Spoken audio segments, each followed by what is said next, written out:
12th standard Tamil பார்த்துட்ருக்கோம். நமது last unit இது. So 8th unit. நமது அடையாளங்களை மீட்டவர் யார் அப்படின்னா மயிலை சீனி வெங்கடசாமி. சரியா? நாட்டின் வரலாறு, அரசர்களுடைய வரலாறு, மக்களோட வரலாறு, இதுதான் ஒரு நாட்டின் வரலாறுன்றது. வரலாற்றை தொல்லியல், இலக்கியம், கல்வெட்டு, பண்பாடு, அப்புறம் அடிப்படை இதெல்லாம் இது மூலமாக வெளிக்கொண்டு வந்தவர் யாருன்னா மயிலை சீனி வெங்கடசாமி. சரியா? இவர் ஒரு தேடிய ஆளுமை அப்படின்னு சொல்கிறாங்க. இவர் இதில் ஆசிரியராக இருந்து அதுக்கப்புறம் ஆசிரியராகவும் இருந்திருக்காரு.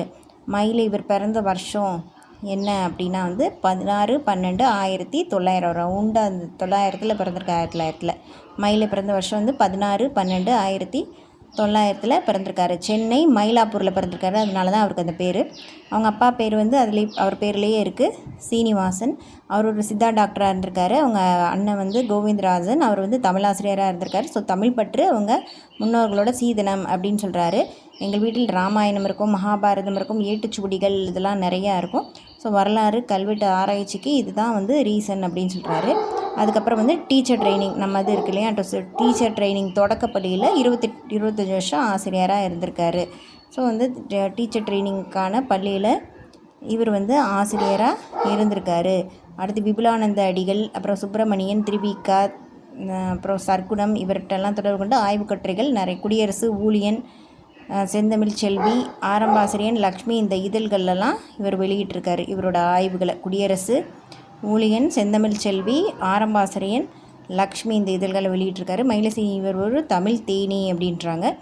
1934 மீனாட்சி சுந்தரனார் சிந்தாதிரிப்பேட்டையில் உயர்நிலை பள்ளியில் நடத்திய தமிழ் ஆராய்ச்சி மாநாட்டில் சர்க்குணம் கிறிஸ்தவம் இவர் ஆல்ரெடி சர்க்குணமுக்கு கீழே ஒர்க் பண்ணியிருக்காருன்னு பார்த்தோம். ஸோ சர்க்குணம் தான் கிறிஸ்தவமும் தமிழும் அப்படின்ற ஒரு பொருள் குறித்து உரையாற்றினார். அதை நூலாக மயிலை சீனி வெங்கடசாமி ஏற்றியிருப்பார். யார் தலைமையில் அவர் பேசியிருப்பாருன்னா மீனாட்சி சுந்தரனார் நடத்தின சிந்தாதிரிப்பேட்டையில் உயர்நிலை பள்ளியில் நடத்தின தமிழ் ஆராய்ச்சி மாநாட்டில் சர்க்குணம் பேசின கிறிஸ்தவமும் தமிழும் அப்படின்ற உரையாடலை வச்சு தான் இவர் கிறிஸ்தவம் தமிழ் அப்படின்னு ஒரு நூலே எழுதியிருக்காரு. இதுதான் இவர் எழுதின முதல் நூல். மயிலை சீனியோட முதல் நூல். ஒருத்தர் பேசினதை பேஸ் பண்ணி எழுதியிருக்காரு. இதுதான் முதல் நூல். இவர் தொல்காப்பியம், தொல்கலை, தொல்லெழுத்து இதெல்லாம் ஆர்வம் கொண்டு பௌத்தமும் தமிழும் எல்லாமே இந்த அப்படின்னு சொல்கிற மாதிரியே நூல் எழுதியிருப்பார்.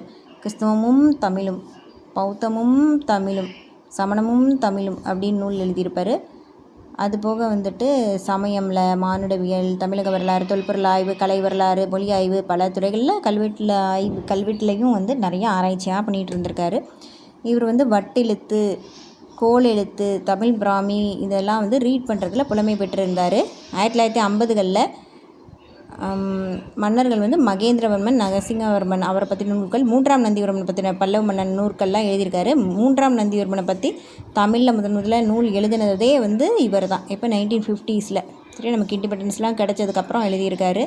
ஸோ இண்டிபெண்டன்ஸ்லாம் கிடச்சதுக்கப்புறம் 3 மன்னர்களை பற்றி எழுதியிருக்காரு. நம்ம வரலாறு இதுன்னு எழுதியிருக்காரு. அதில் 3ஆம் நந்திவர்மனை பற்றி ஃபஸ்ட்டு எழுதினது, தமிழ் எழுதினது இவர் தான். அதுக்கப்புறம் சங்ககால மூவேந்தர்கள், கொங்கு நாட்டு மன்னர்கள், துளு நாட்டு மன்னர்கள், களப்பிரர் தான் ரொம்ப முக்கியம். இலங்கை குறித்த வரலாறு எல்லாம் எழுதியிருக்காரு. சங்ககாலம் களப்பிரர் ஆட்சியில் இருண்ட காலம் அப்படின்பாங்க. பட் அதை மாற்றி எழுதினவர் இவர் தான். களப்பிரர் புதிய கண்ணோட்டத்தை கொண்டு வந்திருக்காரு.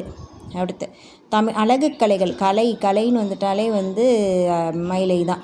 ஸோ தமிழர் வளர்த்த அழகு கலைகள், கவின்கலை பற்றி தமிழ் முழுமையான முதல் நூல். தமிழர் வளர்த்த அழகு கலைகள் அப்படின்ட்டு கவின்கலை பற்றி தமிழ் முழு நூல் இவர் நூல் தான். மயிலை சீனி பற்றி நாராயண துரை கண்ணன் அவர் கண்ணால் பார்த்தது என்னென்னா அப்படின்னா 5 அடிக்கு ஒரு உட்பட்ட குரல் வடிவம், அகன்ற நெற்றி, வட்டமுகம், எடுப்பான மூக்கு, பேச துடிக்கும், மெல்லிய உதிர, 4 முகம், வெள்ளை வேட்கை காலர், முழுக்கை ஷர்ட்டு, பையில் மூக்கு கண்ணாடி, மேல் தொண்டு இப்படிலாம் அவரை கன்னிமரா நூலகத்திலேருந்து வெளியே வருவார் அப்படின்னு சொல்லிட்டு நாராயண துணை கண்ணன் சொல்கிறாரு. அடுத்து தமிழர் வளர்த்த அழகு கலைகள். அதில் என்ன முன்னுரையாக கொடுத்துருக்காங்கன்னா, அழகு கலைகள் மறந்து போயிட்டன. கலைன்ட்டு சினிமா கலை, இசைக்கலைன்ட்டு போகிறோம். இலக்கிய கலை எவ்வளவோ இருக்குது, எல்லோரும் மறந்தே போயிட்டாங்க அப்படின்னு சொல்லியிருக்காரு. தமிழர் வளர்த்த அழகு கலைகள் அந்த புக்காக தமிழ்நாட்டு அரசின் முதல் பரிசும் அவருக்கு கிடச்சிருக்கு. அடுத்து கலை பற்றிய மற்ற நூல்கள் என்னென்ன, கலைனாலே இவர் தான் சொன்னல, வேறு என்ன நூல்கள் எழுதியிருக்காரு? இறைவன் ஆடிய 7 வகை தாண்டவம், நுண்கலைகள். அதுக்கப்புறம் இசைவாணர் கதைகள். இவரது நூல்களில் படங்களை தானே வரைந்து வெளியிட ஆரம்பித்தார். அடுத்து 1962 அண்ணாமலை யூனிவர்சிட்டியில் சொற்பொழிவாற்றாரு.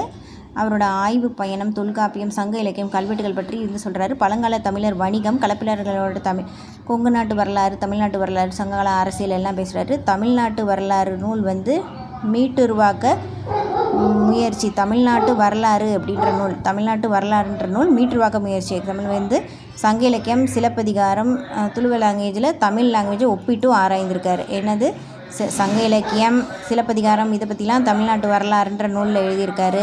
அதுபோக துளு லாங்குவேஜ்லேயும் தமிழ் லாங்குவேஜையும் ஒப்பிட்டு ஆராய்ந்து பார்த்துருக்காரு. அடுத்து சாசன செய்யுள், மஞ்சரி, மறைந்து போன தமிழ் நூல்கள் இதெல்லாம் இவர் எழுதினது. சாசன செய்யுள், சாசனம் வந்து இந்த அரசர்கள் சாசனம் அரசர்கள் பற்றி தான் வரலாறு ஃபுல்லாக எழுதியிருக்காருல, அதனால் சாசன செய்யுள். அடுத்து மஞ்சரி, மறைந்து போன தமிழ் நூல்கள். 19ஆம் நூற்றாண்டின் தமிழ் இலக்கியம் நூல் ஒவ்வொரு நூற்றாண்டை எப்படி ஆவணப்படுத்துவதுன்றது முன்னோடி. 19ஆம் நூற்றாண்டின் தமிழ் இலக்கியம் அப்படின்ற ஒரு நூல். எப்படி 19ஆம் நூற்றாண்டு, அதாவது 80s வந்திருக்கும்.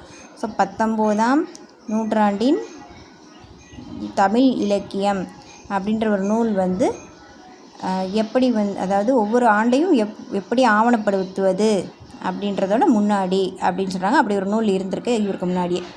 அடுத்து மறைந்து போன 333 நூல்கள் அப்படின்ற ஒரு குறிப்பை வந்து இவர் முன்னிறுத்துறாரு. மயிலை சீனி ஆய்வு கட்டுரை வந்து சிறுபாணன் சென்ற வழியை வந்து நமக்கு வந்து சொல்லுது. அடுத்து ஸோ சிறுபாணன் சென்ற வழியை வந்து வலியுறுத்துறது யாரோட ஆய்வு கட்டுரைனா மயிலை சீனி. அடுத்து தாங்கிட நீர்ந்தாலும் தமிழ் கிடக்க விடாத அண்ணல் யாருன்னா வெங்கடசாமி அப்படின்னு சொன்னது யாருன்னா பாவேந்தர் பாரதிதாசன். செந்தமிழ் செல்வி இதழில் சொல்லாய்வு கட்டுரைகள் அஞ்சிரை தும்பி அப்படின்னு வந்து தொகுப்பாக வந்திருக்கு. செந்தமிழ் செல்வியில் எழுதினாருன்னு பார்த்தோம்ல, அந்த இதழில் சொல்ல ஆய்வு கட்டுரைகள் வந்து அஞ்சிரை தும்பி அப்படின்னு, இவர் 5 அடிக்கு குறையாக இருப்பார் அப்படின்னு ஆல்ரெடி ஒரு இதில் பார்த்துருப்போம். ஸோ அஞ்சரைனாலும் இவர் தான். அஞ்சரை தும்பின்ற தொகுப்பாக இருந்திருக்கு. மகேந்திரவர்மன் இயற்றிய மத்த விலாசம் நாடக நூலை ஆங்கிலம் வழியாக தமிழாக்கினார். மகேந்திரவர்மன் இயற்றிய மத்த விலாசம், இவர் விலாசத்துக்கு தான் அது வந்திருக்கு. அந்த நாடக நூலை ஆங்கிலம் வழியாக தமிழக வரலாற்றை திராவிட அடையாளமாக மாற்றினார். நான் கதை நவீனம் எழுதவில்லை, வரலாற்று ஆராய்ச்சி நூல்கள், தமிழ் இலக்கிய நூல்கள் இதை தான் எழுதுவேன், ஆராய்ச்சி நூல்கள் யாரும் படிக்கிறது இல்லை இப்போ அப்படின்னு சொல்கிறாரு.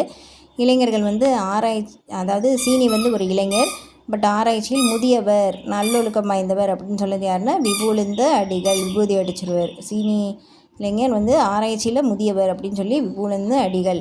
தமிழக வரலாற்றுக் கழகம் மற்றும் தமிழக புலவர் குழு மெம்பராக இருந்திருக்காரு. 1962 தமிழ் எழுத்துக்களின் சங்கத்திட்ட இருந்து ஒரு கேடயம். மதுரை காமராஜ் யூனிவர்சிட்டியில் வந்து தமிழ் பேரவை செம்மல் அப்படி செம்மையாக பண்ணுவார் எல்லாமே, அதனால் செம்மல் விருது வாங்கியிருக்காரு. சென்னை கோகலை மண்டபத்தில் மணி விழா அவருக்கு எடுத்திருக்காங்க. ஆராய்ச்சி பேரறிஞர் அப்படின்னு சென்னை கோகலையில் மணி விழா எடுத்திருக்காங்க. அடுத்து சேரன்னா சோழன்னா புலி, பாண்டியன்னா மீனுன்னு நினச்சிட்ருக்கோம். எக்ஸ்ட்ராவாக பாண்டியன் வந்து யானை சின்னமும் வச்சுருந்தான் கொடியில் அப்படின்னு அகநானூர்லேருந்து தேடி கண்டுபிடிச்சி இவர் தான் சொல்லியிருக்காரு. அடுத்த யூனிட் வந்து அடுத்த வீடியோவில் பார்க்கலாம்.